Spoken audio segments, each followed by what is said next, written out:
morning, lawyers. I am going to make this video so you know kind of what you're going to be doing today, Tuesday, March 31st. So this is your expectations of what you should be working on to prepare for the trial. First things first is you need to really understand who is your partner or partners. So find out who you're working with as far as your other attorney or attorneys for this trial. And then you need to go ahead and meet with that person today. This is huge. You need to make sure that all of you understand what you're working towards, your goal, how you're going to divide up the workload, and make sure that you guys can make this the best trial to where you win the case as well as you can.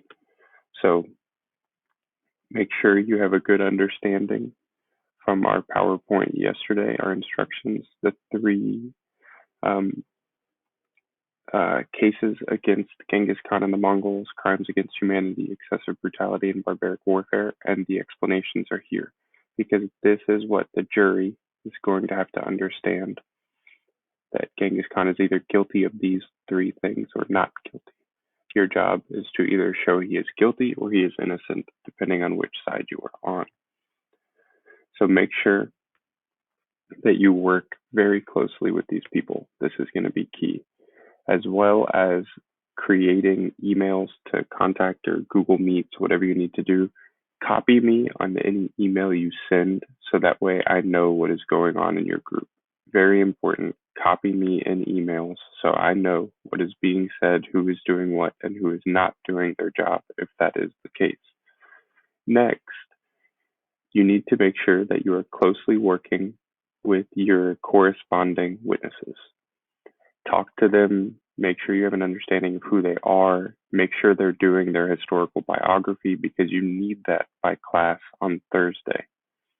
Once you have that on Thursday, then you have a better idea of what questions you are going to ask that person.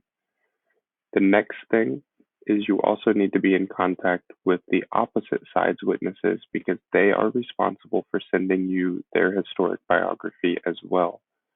Okay, so that's important to know that as well. Go ahead and start thinking about what you are going to ask these people. So I can go back to this, and as well as your opening and closing statements. So today, as a wrap up, lawyers, you should be, if you have not already, read and understand these backgrounds on Genghis Khan and the Mongols. They will provide great research along with the notes you've already taken to be successful in your court case. Great research. And then you should read through the advice of Court of History. Okay, go ahead and read through this.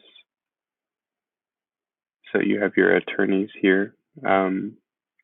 Make sure that you know who's doing what. It's very important that all the attorneys, you meet with your partners today and really make sure you understand who's doing what so you have a timeline of what's going on. I don't want you working over spring break, so you need to make sure that you guys divide this work evenly. And then the last thing you need to do today is make sure you know when you are meeting with me. So prosecution attorneys, Group A, we meet 10 a.m. Thursday morning after this class today. Prosecution Group B, we meet 10:15. Defense Group A, we meet 10:30, and Defense Group B, we meet at 10:45. Okay, so again, please make sure that you are really taking a leadership role in this court case. You are working with your partner as well as your witnesses. You are working on your opening and closing statements, your research, and gathering the historic biographies from your team. Again, copy me on all emails. That is crucial so I can understand what is going on.